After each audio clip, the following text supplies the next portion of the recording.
Here I am, climbing up, feeling great, getting love. Here I go, risk it all, be worth it now, and that's for sure.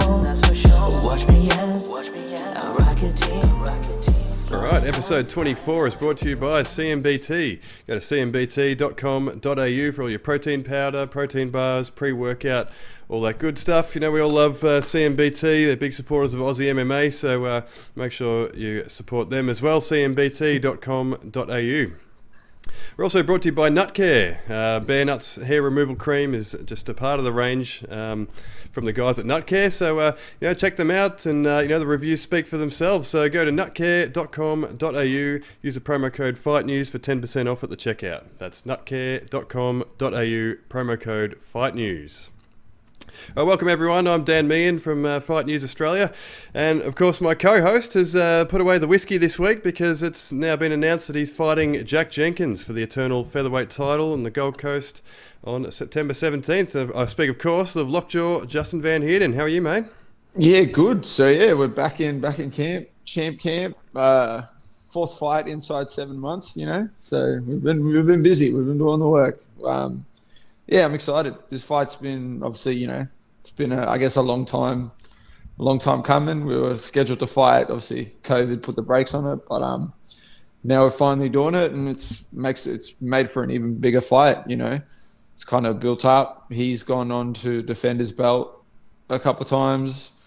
I've obviously been on a tear, especially this year. So it's kind of just hyped it up even more, and it's one of those rare times where it's like the two best people getting in there and fighting, so it's going to be fucking sick.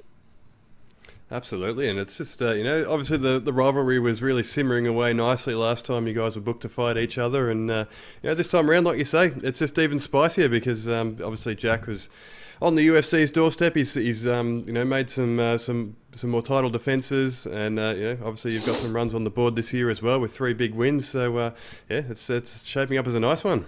Yeah, it's going to, honestly, like people are kind of, when I shared the poster and stuff like that for it, this is easily going to be the biggest fight in Australian MMA history, like without a doubt. It's going to cap off a 10-year anniversary double card sort of weekend that Eternal's putting together. It's going to, we're fighting on the Saturday night. We're in the main event.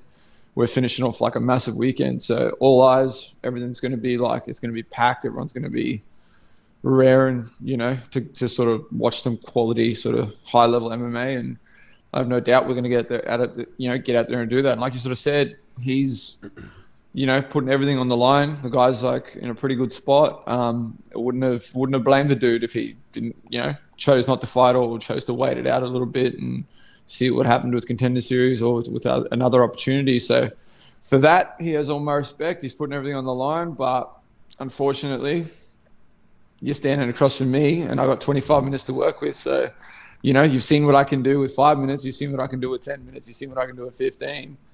Those extra 2 rounds, it's only going to benefit me, and I'm taking that belt. Absolutely. And we know you're a guy who, not a guy to shy away from a challenge. You always sort of tend to take on the boogeyman of the division that no one wants to fight. And Jack Jenkins is probably the biggest challenge out there for you, as from where I sit anyway. So, does that sort of, I don't know, does that sort of excite you a bit more than sort of perhaps fighting, Alan Philpott or whoever else would have been sort of kicking around, or is that more exciting for you, sort of taking on a bigger challenge like that with all the chocolates on the line? 100%. This is like the kind of shit that if you don't already have them, you should already have the motivation to get up in the morning and get out there and get stuck in because you're in camp. But if you don't, or whatever reason, you need that little extra push. This is the kind of shit you want, high stakes fight. And I said that with the last one, it's high stakes, high reward, everything's sort of on the line here. And, he's a tough opponent, man. He's a good dude. He's a quality fighter, and he's tough, he's strong, he's fast. It's good fight IQ, it's going to be a hell of a fight. Like it's the same, this fight, as like you said, as compared to if I were to fight someone like Alan Philpott again, or Diego or something like that, it's just to be honest, man, like especially like for, if I say I had to fight like Allen again, the fight doesn't leave the first round if I fight Allen again. And that's not a cockiness. That's not a knock on him or his abilities. Like it's just, I've felt you in there now. I know what to feel. I know what to expect. I know everything that you have now. So if I was to fight you again, and especially with the coaches that I have and the team that I have, I'm putting you away inside one. And Diego, it's much the same. Like, as I said, going into this, he had his opportunity to fight me and chose to knock it back, chose to knock back Muhammad.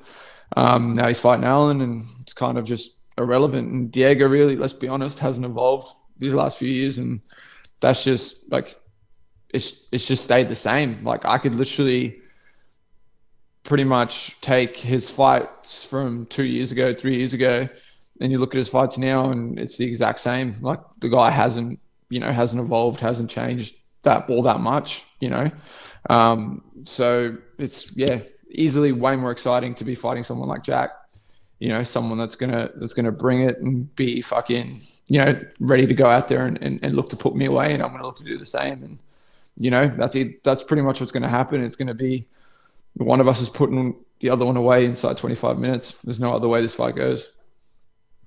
Absolutely, and a chance to potentially snatch that UFC spot, or the spot in the big leagues that we were sort of led to believe that Jack Jenkins might have had one hand on, but it's all on the line. I'll say that too, man. As much as like we're scheduled to fight, we're locked in. Who knows what can happen, man? A couple of weeks from now, if they turn around and come at me and say, "Hey, man, you're gonna have to have a different opponent. Jack's out. He's off to the races or whatever." Am I going to be surprised? Not really, because like I sort of said and have been saying, and especially since that he's racked up the 2 title defenses and stuff like that. In my eyes, the guy's earned his opportunity and earned his spot. Him choosing to, like I said, step back and take this other fight, take this fight with me. He's a smart dude, man. He's got his head screwed on right. Like, he knows that this is a massive fight for him, even though he is putting everything on the line.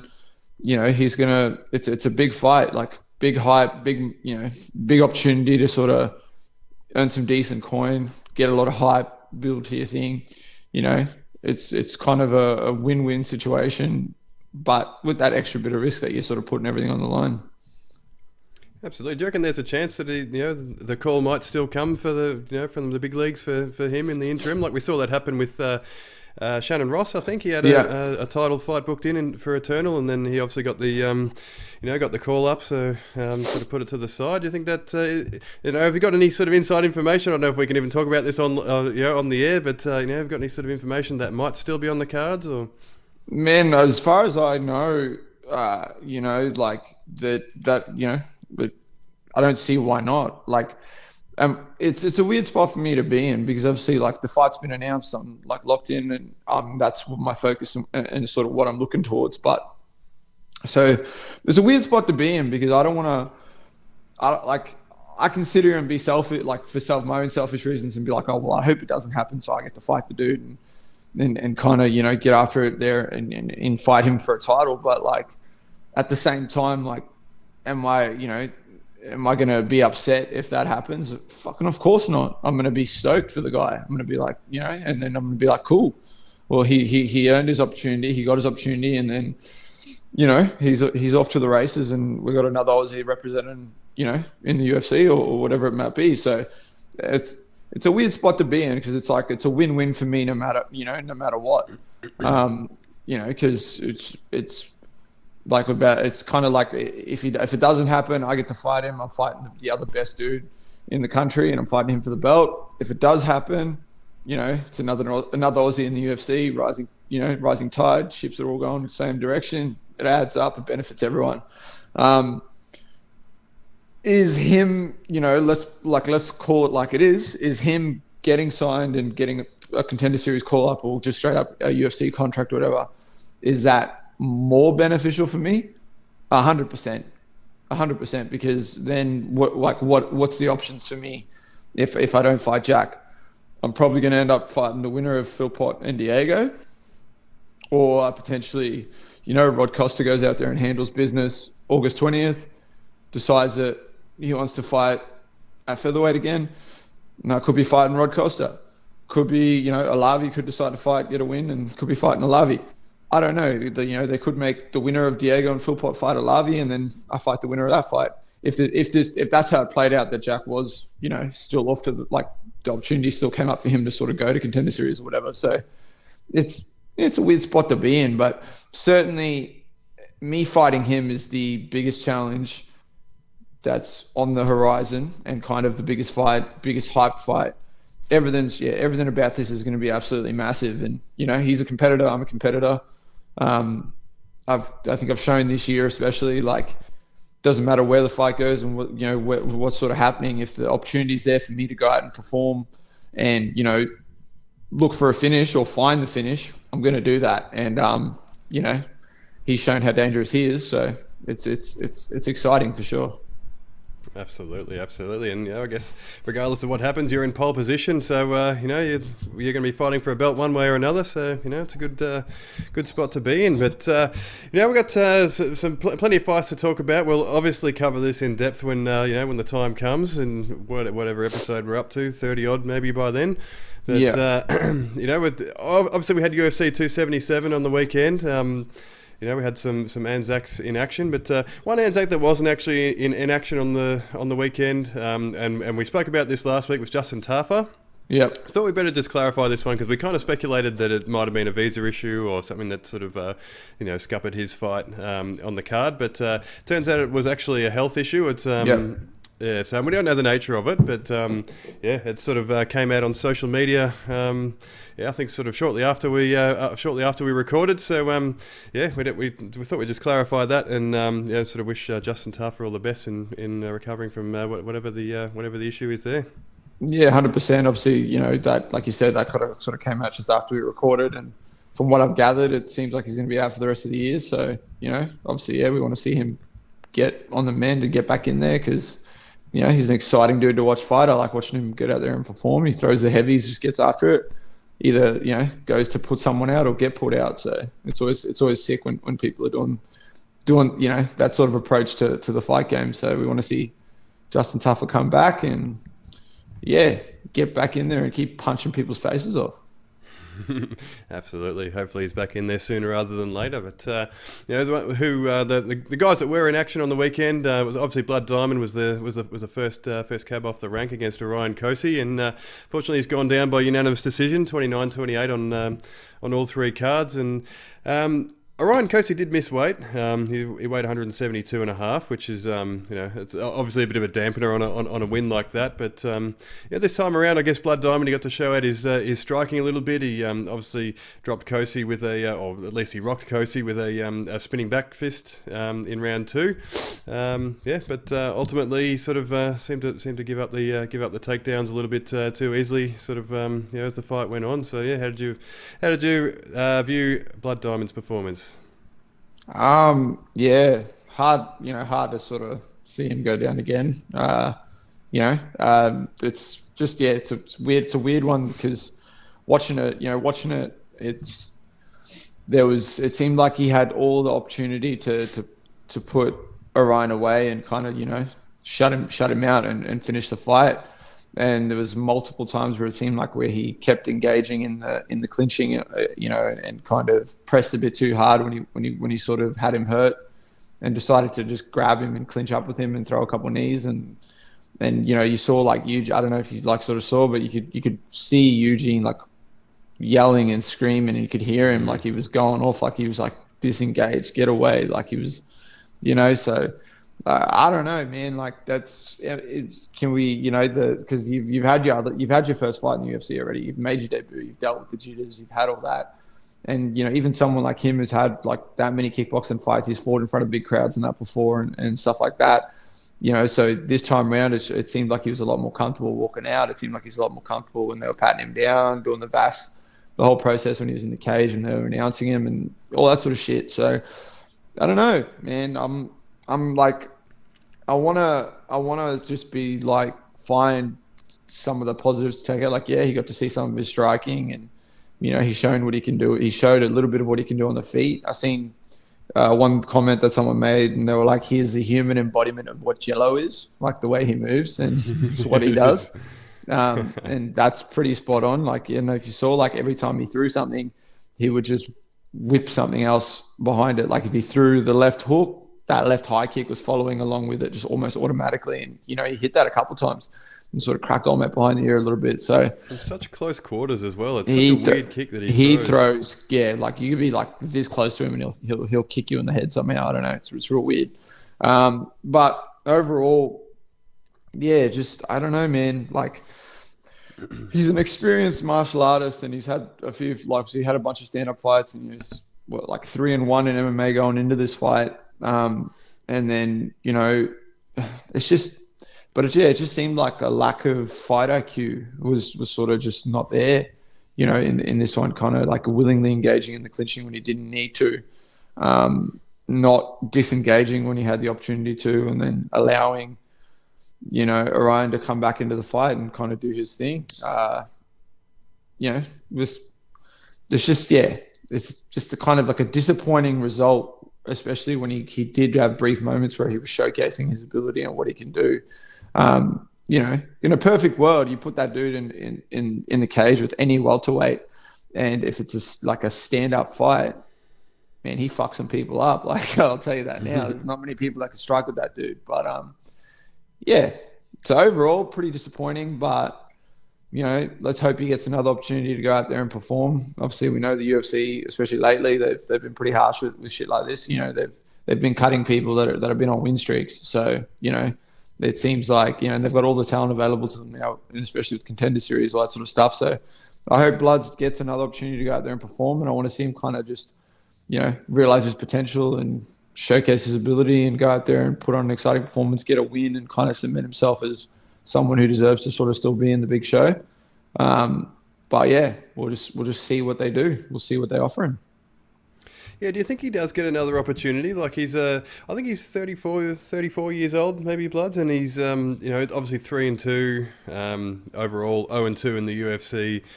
You know, I guess in that second round against Kosi, we saw a bit of a glimmer of what he can do. Is that enough for the UFC to offer him an opportunity, or do you think they look at a guy who's sort of young in his career like that, at 34 years old and 0-2 in the UFC, and think, well, maybe we'll bring some new blood in? Pardon the pun. He's obviously, do I want to see him get another opportunity? 100%. You know, I like the dude.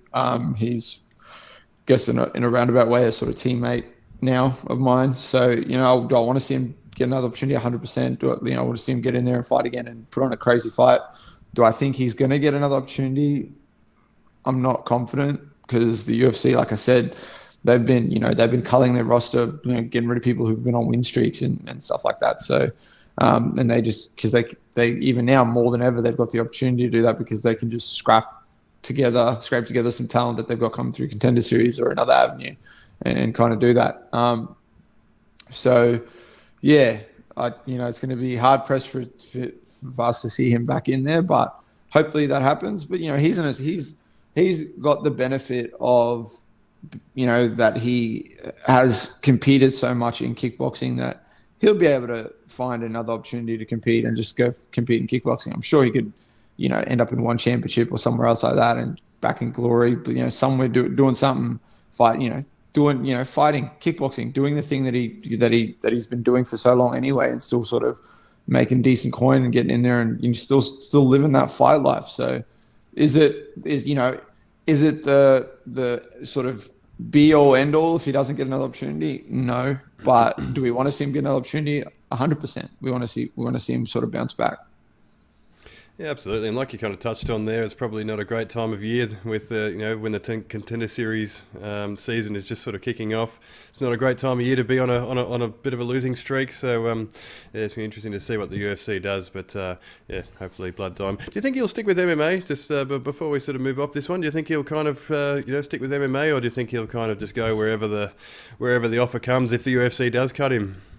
I think if the UFC does cut him, I'd like to see him stick with it, but, you know, will he? Well, you know, more signs point to probably not, because, you know, he might get an offer from someone like One Championship, and, you know, then he could be in there fighting. Let's be honest, he could be in there fighting, some people who aren't going to be on his level and getting paid a decent amount of money to do it, and fighting in front of those 37 billion people that they have watching their show. It's a win-win. So potentially, do I think we're going to see him go to somewhere like bare knuckle boxing or anything like that? No, of course not. But who knows? Maybe with his management and how they do it, they might be able to get him an opportunity somewhere else in another bigger sort of promotion, and he can continue his MMA sort of journey. But yeah, it's just going to depend on. It's going to come down to sort of what he decides. He might decide. Even now, he might decide, nah, fuck it, and just go. Decide I'm sort of done with this MMA thing. I want to go back to kickboxing or whatever, and just do that. Who knows? I mean, but he's got options. He's certainly got options, and he's a smart dude, man. He's pretty across the whole sort of situation. So I'm sure he'll figure it out. Yeah, definitely. I guess again, I don't want to bang on about his age too much, but at 34 years old, you're probably at a point where you sort of got to make hay while the sun shines. Don't you? Got to go 100%.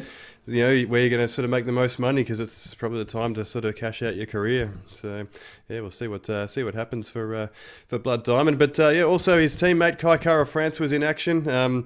It wasn't a great night for City Kickboxing in the end. He's gone down by a round 3 TKO there with a body kick and punches to Brandon Moreno. So obviously he was fighting for the interim UFC flyweight title there, and it was a fun fight while it lasted. I felt like Kai, for my money anyway, Kai was sort of warming nicely into the fight in that third round. It was probably the best round that he'd had before the stoppage. So, obviously the kick from Brandon Moreno, it landed right on that liver, and it's a pretty miserable place to get hit, and that was all she wrote. So yeah, what did you make of Kai's performance? Yeah, it was obviously this fight was always going to be a banger. Unfortunate result, obviously. We want to see Kai go out there and win an interim title, and then obviously go on to unify it. But the fight for as long as it lasted was hectic. It was kind of living up to the hype that we expected it was going to. And I think I saw something like on the scorecards had he got through to the end of the third round, going into the fourth, I think they had it as round one to Marino, round 2 as a draw, and round 3 to Kai. So it was shaping up to be some intense championship rounds if had the fight continued. But obviously, we saw Marino listen to his experienced corner and James Krause, which is a good addition for him. And then, he blasted and finished his combination with that liver kick that we saw, with that left sort of body kick to the liver, landed in that sweet spot.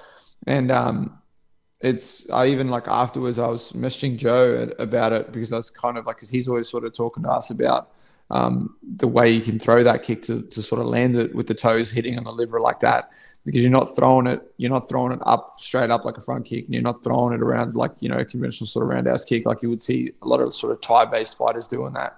It sort of comes up on that angle, kind of like how Giga throws it, and then the toes are just slapping across the liver, just kind of hitting that sweet spot just right under the floating rib.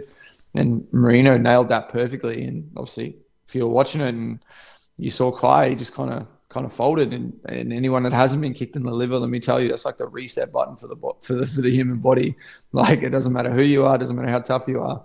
If you get hit in the liver and it's in that sweet spot, that's it. It's a wrap. And even after, I don't know if people have seen the photos that have come out of the welts and the marks on Kai's body after he got kicked. The shit was pretty rough. But he seems like he's got his wits about him, his mindset's in the right place. He knows he's one of the best flyweights in the world still. So yeah, he's going to get straight back to work and look to sort of build himself up and get back to sort of this lofty position that he was in. But he started showing. In that third round, like you said, he started showing glimpses of his ability and how much he's progressed, and what he's able to sort of do, and had Marino in some serious trouble in that third round.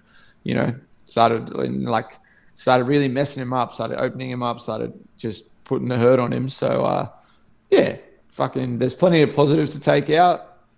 Disappointing result, pretty shit night for City Kickboxing, but do I think Kai's gonna be able to bounce back and knock off some top contenders and get himself back to a title shot? 100%. Is he going to learn from this? 100%. But even then, people say you sort of learn from your fights and stuff like that. Is there anything that he needs to learn from really and from that performance? Not really. He got kicked in the liver. Like, that can happen regardless. That can keep happening. Like, you can't really prepare yourself to get hit in the liver and continue. Like, it's just one of those things. Like, can he be more defensively aware? He was going straight back in like a straight line going backwards. Could he have angled off?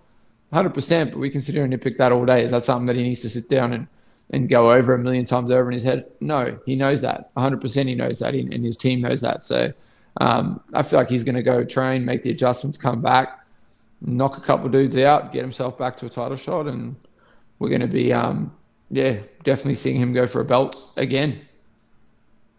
Yeah, I mean, he's certainly in the mix. He's had a good performance, for the interim title, so he doesn't sort of fall off the face of the earth there. It sounds like they're going to do Fig versus Moreno number 4. Yeah. I think Moreno put December on the table.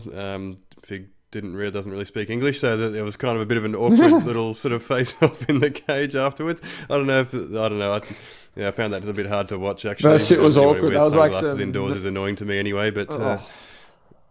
Terrible. That was like a knockoff WWE moment. That was stupid. Yeah, and Dana White actually said afterwards that he kind of regrets letting Fig into the cage because the whole thing was kind of a bit goofy. So, but anyway, it looks like that's good. That's possibly going to be the fight sort of later in the year. We saw Alejandro Pantoja earlier on in the card. Absolutely blasted. Was it Perez? It was Perez. Yeah. I think was the opponent. He was a man on a mission. Like, he's been sort of waiting on the sidelines for a title shot, which hasn't eventuated. So he's obviously gone in there, taken a fight in the interim against Perez, it was his first fight after fighting for the title himself, and he's gone in there and just run him over. So would that be a matchup for Kai? Do you think maybe that would be sort of the number one contender sort of fight for the winner of Fig versus Moreno, number 76? Yeah, it's if Pantoja's like if he's not going to take the Rodriguez approach and go, fuck it, I'm going to sit out and wait for the champ to be ready to fight whoever the champ is. If he's going to say, no, okay, well, I want to stay busy and get another fight in, that's 100% a fight you can make. You go Kai and Pantoja, and the winner fights the winner of Moreno and Figgy. Does it make sense for Pantoja to do that and sort of put his position on the line? Not really. Is he a guy that strikes me as someone who would do that? 100%. Like, I think he's past the point of worrying about shit like that because he's been on the door of a title shot for a while now. So, and he's a dangerous dude. It wouldn't be just a walk in the park matchup for Kai either. It'd be some serious fucking danger that you have to worry about in that fight. But yeah, I could see them doing that. It's one of those sort of things where how the division sort of sits at the moment and plays out, that's 100% what you could do. I could see them throwing that together. It's not like Henry Cejudo's going to fucking drop down to flyweight and fight anytime soon. That fat cunt's not fighting a bantamweight hardly. So we don't know what's going on. But is that a fight I would want to watch? Yes, I'd pay all the money to watch Kai fight Pantoja. That'd be a sick fight. Yeah, they might even do Perez instead. I think, like you say, Pantoja's probably likely to want to sit on the sidelines and try and preserve his title shot. He's tried that before, so who knows? But Cejudo. Well, Cejudo, for a guy who's insists that he's retired, he does a lot of call outs, calls out a lot of fighters, and he's also doing like a whole lot of training in the interim. So who knows what's going he's on like. there. And he's also like 52 years old. Like, we don't know what's going on with Cejudo. I don't know. Yeah, that's it. It's all just more cringe, But surely it's going to eventuate in a fight eventually, you would think. But I don't know. Maybe he's just taking the Floyd Mayweather approach and just trying to stay in the headlines. Just keep people hitting his socials. I don't know. But yeah, we'll see. We'll find out. But one fighter who certainly isn't sitting on the sidelines is Amanda Nunez. She has reclaimed the UFC Women's Bantamweight title with a fair ass whooping in the end on Juliana Pena. It was a pretty one-sided fight early on. I think Pena went down, I think 4 times maybe in the first couple of rounds, and Nunez just really showed just the gulf in class in terms of stand-up fighting. And after that, she decided she wanted to take Pena down and kind of ground and pound her from there. But Yeah, I think we talked about this on the day as well. Like, I think all props have to go to Juliana Pena. Like, she was in there with just an absolute monster on the night, and there was just no quit. She was just trying to win. Just fighting tooth and nail from start to finish, throwing up those submissions when she was on the bottom, just popping up when she got dropped and getting right back after it. She was, was super impressive, but outclassed in the end, I think. So yeah, what did you make of the the women's bantamweight title fight? Yeah, it was a wild fight, man. It was a cool fight. I enjoyed watching that, and like you said, I think what added to that fight so much was Pena's willingness to not quit and just keep fighting and just keep coming forward, keep looking for ways to win. And she got close a couple of times with like a couple of submissions that she threw up, like that armbar that she threw up. It was for a second there, it didn't look too good. It was looked like Amanda was gonna have her arm snapped off, but overall, yeah, just an incredibly dominant performance from Amanda. And obviously, it's come out now afterwards that she said that that's what she wanted. She didn't want to finish her. She wanted to just sort of beat her down for the 25 minutes and let her know that last time out you got lucky. I wasn't on, and now I am, and here's what you got to deal with. And I could see that, I kind of sort of said that. I felt like in the lead up that's what we were going to sort of see. Amanda was just going to come in and do what she does, and that's exactly what happened. But yeah, Pena's an absolute monster. They're 1-1 now. We're going to see him. We're for sure going to see him run it back again. I think Amanda won her 10th sort of title fight, so I think she's in that upper echelon now. She's getting close to sort of the records of Anderson Silva, GSP, John Jones, so she's she's a monster. She keeps breaking records.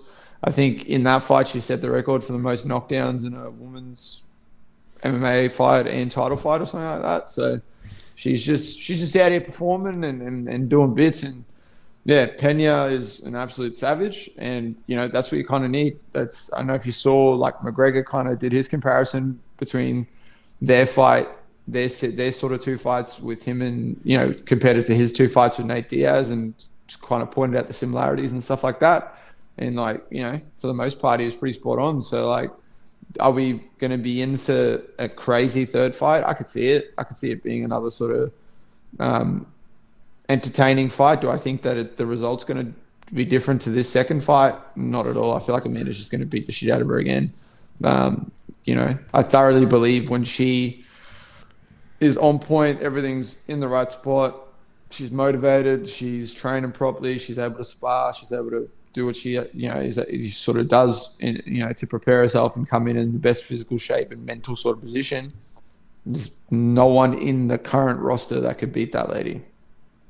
Yeah, she really made a statement this time around, and I think one of the scorecards was even 50-43. So does it warrant an immediate rematch for you, or do you think they park that one for a little bit and come back to it? What do you reckon? Yeah, to be honest, do I want to see an immediate rematch? No, not really, because it was so dominant. Like, if you get 50-43, it's but we've seen weirder things happen. Like, we saw Masvidal get absolutely dominated and then come in and fight for the belt again. So it's going to depend on what Amanda wants to do. The fight that I want to see is Valentina versus Amanda 3, because there's a lot of hype that you could build around that.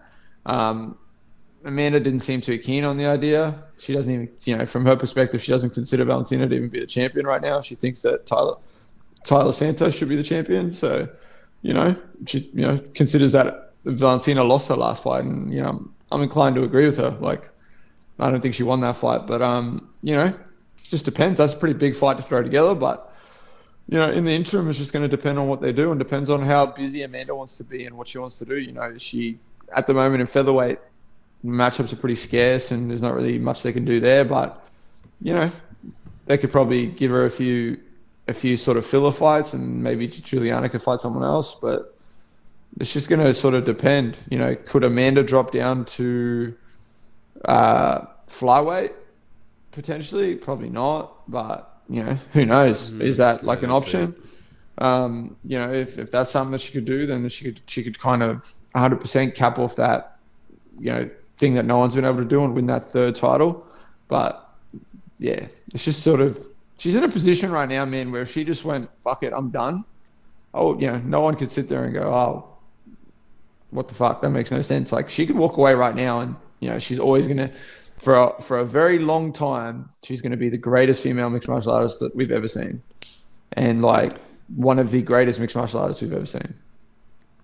Yeah, there was actually in the back of my mind post-fight that there might even be a retirement sort of coming. Like, she seemed a bit off in the last fight, and potentially, maybe the interest is waning, or sort of other parts of her life are starting to take over. But I mean, she's, like you say, she could walk away tomorrow, and she would have her legacy would be intact. But with that in mind, you sort of touched on the Valentina fight there. Obviously, that's a super fight that the UFC could really put together, and I'm sure they've had discussions themselves about something like that. I feel like the clock is kind of ticking for a fight like that, though. Like, obviously both Valentina and Amanda are I think they're both 34 years old now. Now, I'm not putting them out to pasture just yet. I know 34 is relatively young in mixed martial arts terms, but it they can run the risk of it sort of ended up being a bit like like Mayweather versus Pacquiao. One of these sort of super fights that kind of happens a little bit too late, when maybe they're sort of at the end of their careers, or sort of their powers have diminished a little bit, and there's always that sort of question mark, that sort of asterisk against what would have happened. What would have happened if they were both in their prime? So I feel like that'd be a fun one if if Valentina was willing to sort of step back up to bantamweight. We know she's done it before. She's had some big wins up there in the past. So she's beaten Penn. I think she's beaten Pena at bantamweight from memory. She did. I think she tapped her. Yeah. And she also beat Holly Holm. At bantamweight there, and that was a dominating performance as well. That was a beautiful performance. So she can do it, and has done it. So could be that could be the next thing to sort of secure that get that super fight done and secure that legacy. Finish that fight, and then beat her again, because I think they fought twice before, haven't they?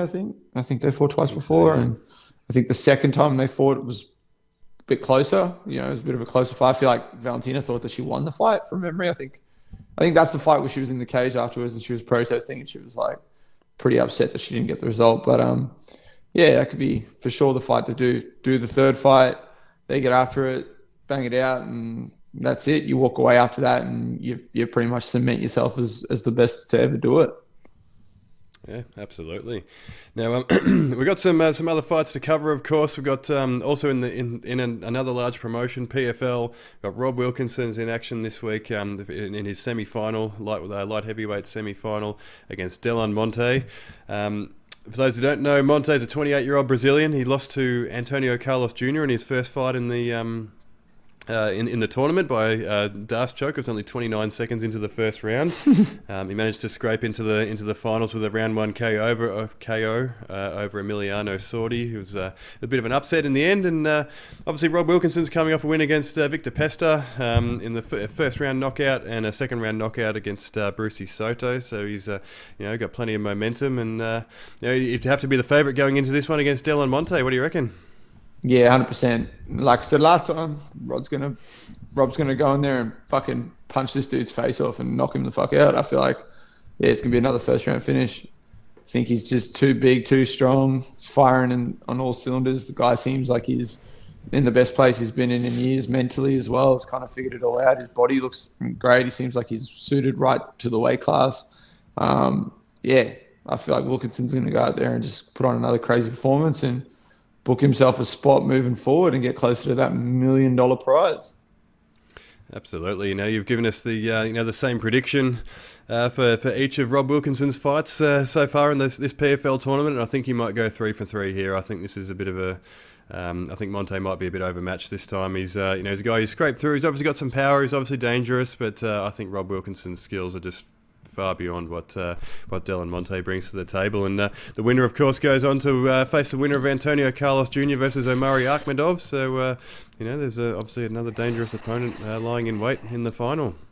Yeah, so, I mean, ideally, the easier matchup, I think, after this one for Wilkinson is probably not Ahmedov. I think that's going to be, that'll be the hardest sort of fight for him on the horizon. But, I feel like he can just get it done regardless, but for sure he's going to go out and perform this week, and we're going to be talking about, next week we're going to be talking about him putting on another killer performance, getting another massive win, and we're going to be, potentially starting to preview him fighting for $1 million. Yeah, huge. Absolutely, yeah. Can't wait. Obviously, this weekend or this Friday night, we've got Hex 23 taking place down here in Melbourne. So we'll cover off some fights there because there's some fun ones. There's actually quite a good card this week. We'll kind of start from the bottom. We've got Junior Tafa's back in action. Who knows? This is Melbourne. We've had a horrible track record down here in terms of MMA events actually going ahead. We've had that many cancellations, so hopefully we're only 4 days out as of recording. It'll only be a couple of days out as of the release of this podcast. So hopefully it's still on the cards at this point. But you've got Junior Tafa, who's obviously back in action. He was just in action only a couple of weeks ago and beat down promotions. He won his debut against the Japanese opponent. It was a quick sort of first round KO. So fast turnaround. He's back in action against Kelvin Fitial, who's obviously a sort of an experienced opponent. 38 years old. He's from the Northern Mariana Islands, which is just near Guam.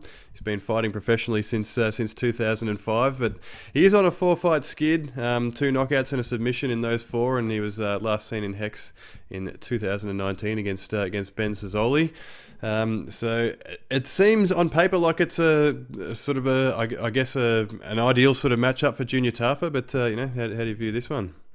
Yeah, well, first off, I just want to say I asked to fight Junior Tafa for the vacant Eternal light heavyweight title, and he's decided to duck me, and now I've been forced to fight Jack instead, and he's fighting on Hex. Am I disappointed? Yes. Well, these things happen, but nah. Not mad, just disappointed.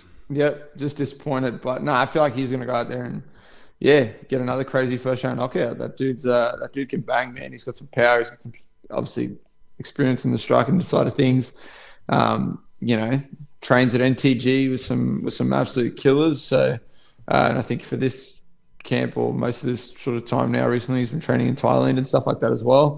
So, obviously, I'm expecting him to just go out there and put on a show on Hex, get another dominant first round finish, and we're gonna see him sort of progress forward and start gaining some more momentum after this. Yeah, absolutely, and it's going to be a fun one. Obviously, we've got a couple of bangers there, so they're always fun when the big boys punch on. But also another sort of fun matchup is Jabbar Askarov is back in the MMA cage. He's 4-0 in MMA. We obviously know him for his Muay Thai and kickboxing career. He's had 146 fights, I think, in 148 fights in kickboxing and Muay Thai. Obviously, he was on the Contender Asia back in 2007 or 2008. He's fought John Wayne Parr. He's been there and done that. But it's his first MMA fight since 2015. He has sort of he has had 4 fights in the past in MMA. Most of his fights, I think, have been sort of matched favourably for his sort of skill set, against sort of inexperienced MMA fighters with sort of striking backgrounds like him, and this kind of looks to be the same sort of opponent. He's facing Jonathan Tuhu, who's from Papua New Guinea. He's 29 years old. He's experienced in kickboxing. He has a 1-13 record in boxing, but they have fought before under K1 rules in 2019, which Jabbar Askarov won by leg kick TKO. So they have faced off before. Obviously, MMA is a different sport, but they are both sort of from a striking background, so it does shape up to be another banger. So what do you make of this one? It's basically a caged Muay Thai match, really. It's 2 dudes that are kickboxing experience, and they get their 4-ounce gloves and just punch on. I don't think anyone's going to shoot any takedowns or anything. Jabbar Askarov looks like one of the scariest human beings I've ever seen in my life. I remember seeing him when I fought earlier in the year in Melbourne, and he was in Josh Riley's corner, and I was just at one stage, I just made eye contact with that dude, and I felt like he was staring straight into my soul. Like, if ever there's a person that looks like he's killed people, it's that guy. He's a scary dude.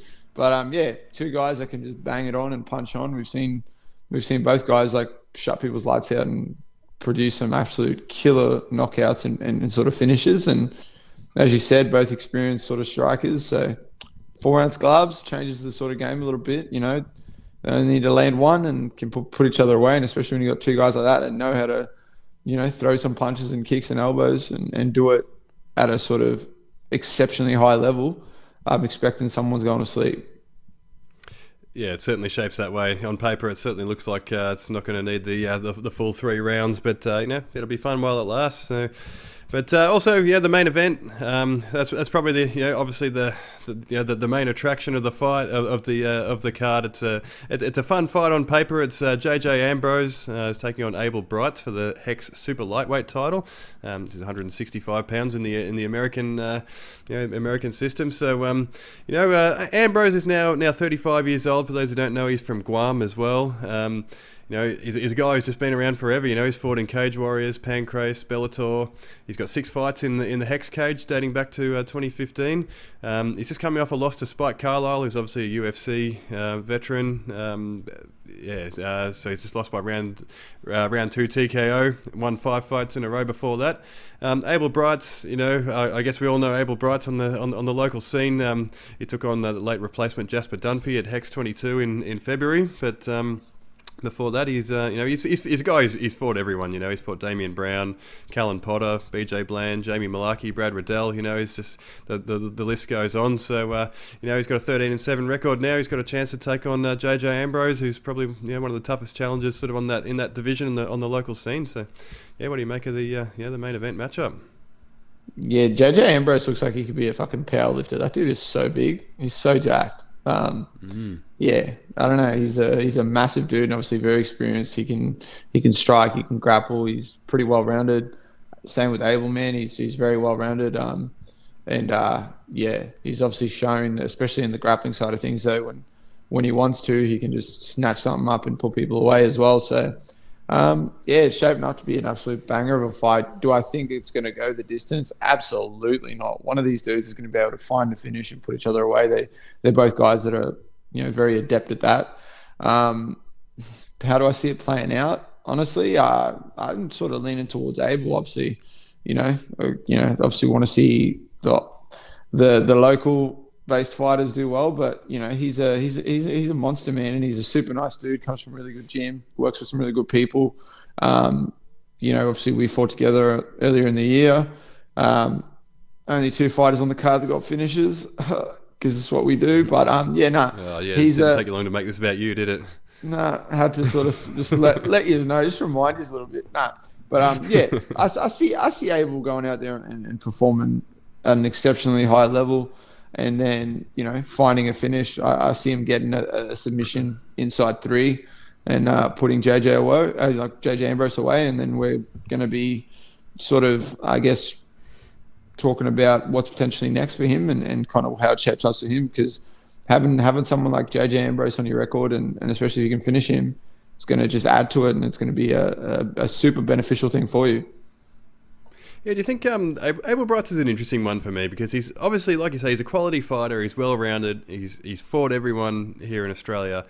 Do you think he's a chance of sort of making it to the next level? He's obviously been around a long time. I don't know how old he is actually, but do you think 13-7 record, a win would put him at 14-7? Do you think there's opportunities in the big leagues for him, or do you think he's kind of like one of those guys who's one of the top guys on the local level? Yeah, I think there's potentially still a chance. It's just gonna depend on, he seems like he's back now and motivated and wanting to compete and stay busy. So it's going to depend on that. It depends on how you kind of shape up to finish a year. You go out there and beat JJ Ambrose, fight again on Hex later in the year if they do another show or wherever or somewhere else, wherever you want to, and get another sort of fight with someone that's a decent, experienced opponent or potentially an international opponent, whatever. Get another win, another finish, kind of sets you up quite nicely. So. There's potential. Do I feel like we're going to see him fight in the UFC? I don't know, but potentially PFL, Bellator, something like that. I think one championship. All of those are still sort of readily available options that we could potentially see. Jump at an opportunity to have someone like Abel fight on their show. Absolutely. There you go. So, we're going to get to a fan question before we wrap it up. Obviously, so Hex goes down. I think it's Melbourne Pavilion, isn't it, on Friday night? So, anyone in Melbourne, make sure you sort of get down there and catch the fights we just talked about. And of course, we'll be sort of recapping it all next week, and hopefully there'll be some fun stuff to talk about. 100%. It's going to be a sick show. I'm looking forward to it. It's going to be a multitasking event because Hex is going to be on. And I'll be at an event in Sydney, a sort of amateur event in Sydney that's going down. Showdown is taking place in Sydney. My teammate Mitch Harmison's in action. He just fought 2 weeks ago on Wollongong Wars, and he's backing it up with another quick fight locked in 2 weeks later, and he's fighting again. So, he's 3-0 in MMA as an amateur at the moment, 100% finish rate. He's going out there for a fourth time. So I'm going to be watching him fight, watching Hex, potentially watching Alaska Fighting Championship or something like that after that, So I'll be busy. I'll be watching all the MMA. Friday's going to be a busy one for me. Absolutely. Is it all amateur card up there? I believe so. I feel like I think they had a pro fight main event scheduled, which was going to feature Michael Stanoff, but his opponent got injured, I believe, so they got scrapped. I don't know if they've replaced that now with another pro fight or if they're just going to move one of the other fights up to the main event. But so that's obviously pretty shit. We hate when fights fall through, but other than that, there's some decent amateur fights on the card. Couple of Australian IMAF representatives that are fighting on the card. So that's what we love to see. We want to see these amateurs sort of keep racking up the experience, and then continue to sort of, build the sport up at that sort of level. Absolutely. And no Amina on that card. It's been like 2 weeks. She must have like itchy knuckles by now. Man, she's getting around the gym, just getting on everyone's nerves because she just wants to fight. She's got all this pent up energy of just wanting to fight. But surprised that she's not fighting. She's she's itching to go again. So it's interesting to sort of see what's going to be next for her. I believe I think Mitch fights this Friday. Next Wednesday, they're going overseas on like a much deserved sort of break holiday or whatever, especially for her. And then when they come back, we might potentially see her jump back in for another couple of fights or potentially go pro or something like that. It's an exciting sort of position for her to be in. Definitely. Well, we're going to get to this fan question anyway. This week's question comes from Luke Ramsey. He asks, I noticed a lot of ref stand-ups this weekend in the UFC. What's your thoughts on stand-ups? Yeah, obviously this is a topic in MMA that, there's sort of the casual sort of people that watch the sport and then don't understand when they happen or when they don't happen. And then there's people like us that are sort of highly invested into the sport and watch it and stuff like that and go quite across it. And then there's times where you see them happen and you're like, what the fuck were you thinking? And then there's other times where you're like, what the fuck are you doing? Why aren't you standing these people up? And it's just a fine line. But I did notice that on the weekend too. I did, and we had I had a few other people message me about it as well. A couple of people from different avenues, a couple of fighters, a couple of people that are just invested into watching the sport, a couple of people who ref in the sport. It was weird. It's a weird thing, sort of like, I think like at the moment with the refereeing sort of side of things, especially in the top level, like in the UFC and that, I've noticed a few blunders lately. And, I feel like it's almost, I don't know. It's a scenario at the moment where it seems like referees are trying to involve themselves in the fight more and more, as opposed to like a couple of years ago, it wasn't a sort of thing. But more recently, we've seen few referees like really try and insert themselves into the fight in some sort of way, shape, or form. And are stand-ups becoming a tool or a thing that they're using to do that? I don't know. But there was a few that happened on the weekend that were a bit weird. It's just kind of like where there seemed to be enough action happening that you didn't warrant a stand-up.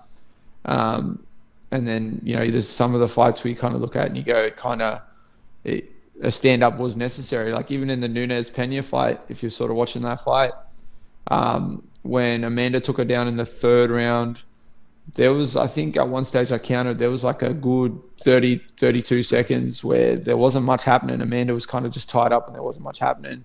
And, that's potentially an opportunity where you can kind of go, okay, let's stand them up. Let's give them the opportunity to work again.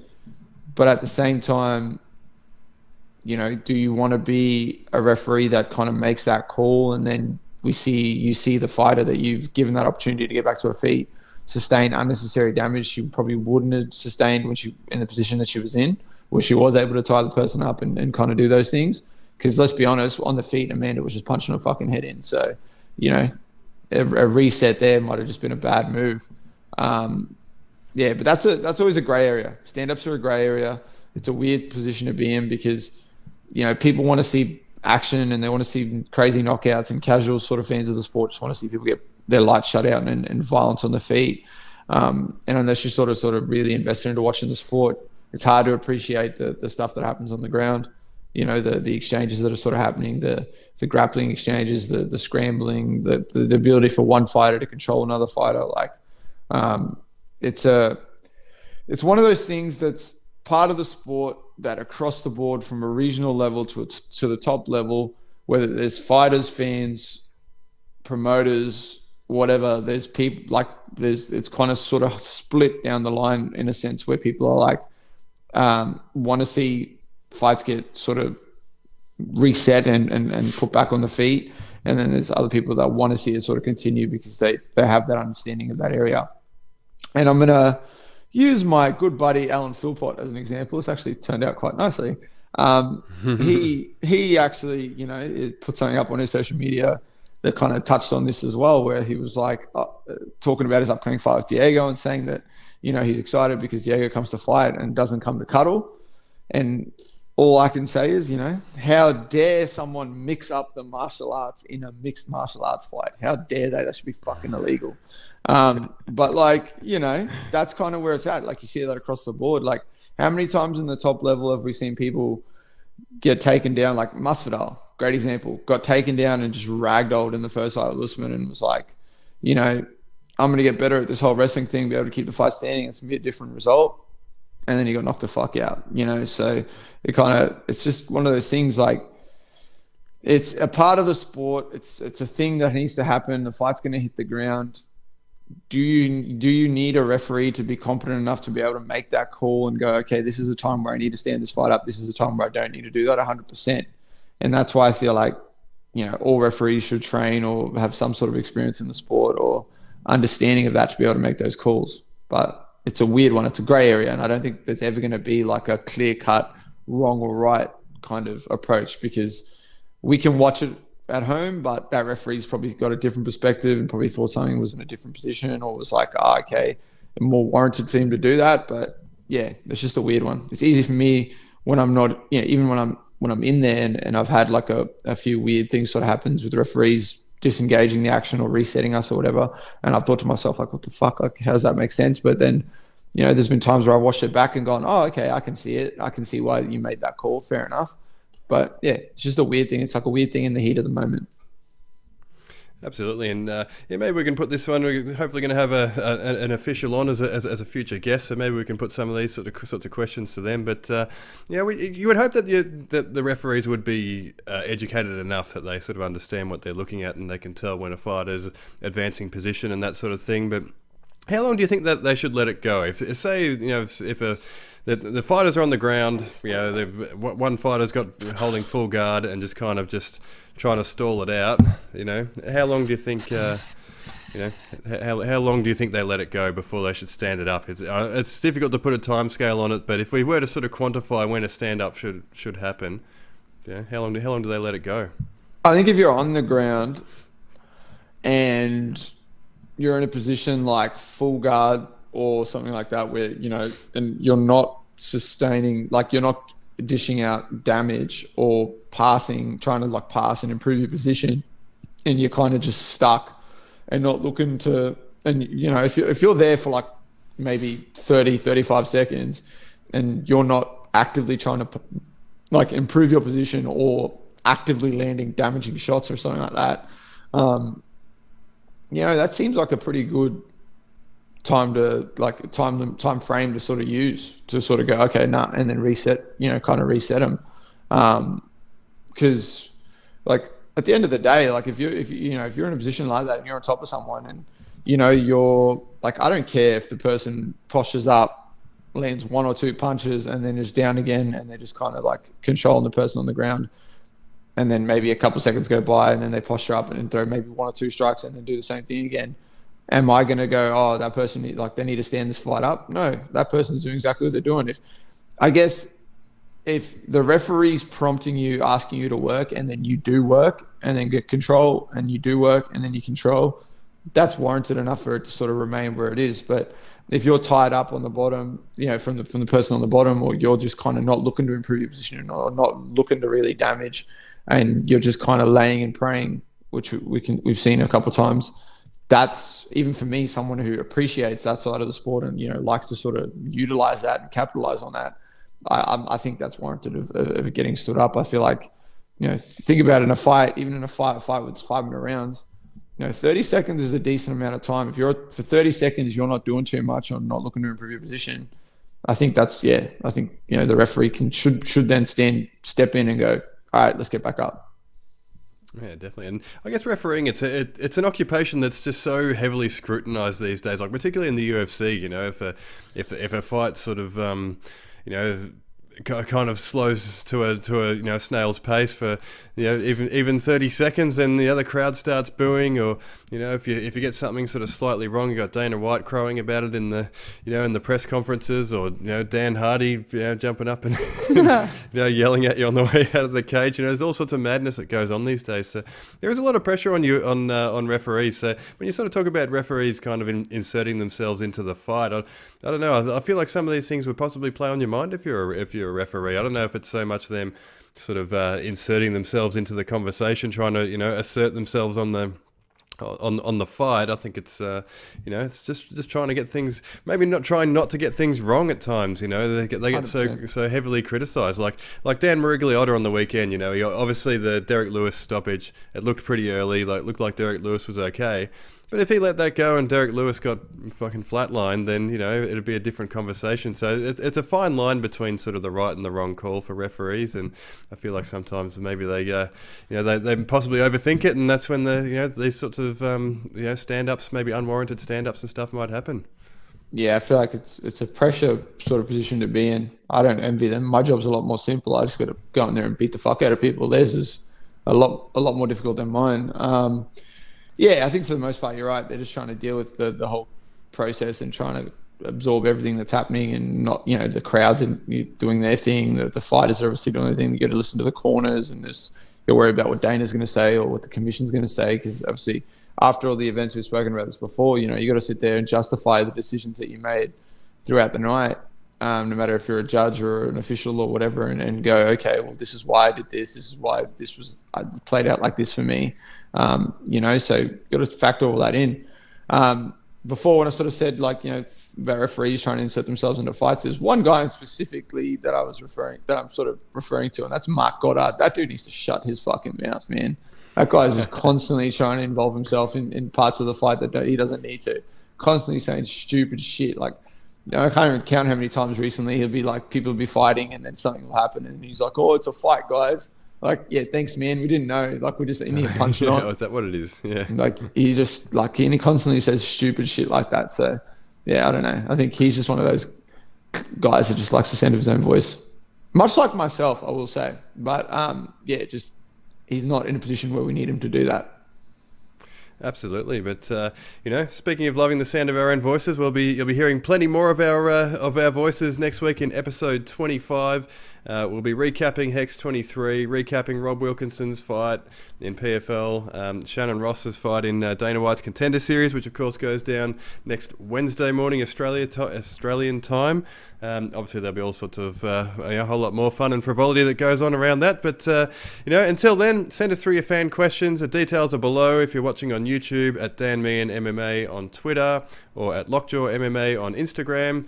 Make sure you follow the Instagram page at Fight Talk Down Under, and like and subscribe. YouTube, Spotify, Google Podcasts, Podbean, Fight News Australia, and iHeartRadio. All right, Lockjaw, what are you going to take us off with? I guess probably that. Yeah. What do we have to leave the people with? Simple, guys. I've said this a few times. I'll say it again. Get out there and support your regional, local shows. These people that you could potentially see fight now at a regional level could potentially be the future stars that are representing Australia, in these bigger promotions. And, if you had the opportunity to sort of, I guess, I don't know, if you got to see fucking Queen perform live before they were stupid famous, you'd be pretty happy about that. So yeah, take these opportunities, support your local promotions, especially if you're in places like Melbourne and that, who've had a pretty shocking run recently with MMA shows. Like we've got Hex going down this week and stuff like that. Get out there, pack the event out, pack the sort of venue out, and you know, get these sort of fighters some good support, you know, because that's what we want to see, and that's what it's going to allow it to sort of continue. So just do that, support your local MMA. I gotta watch it, you never know what might stop you. Here I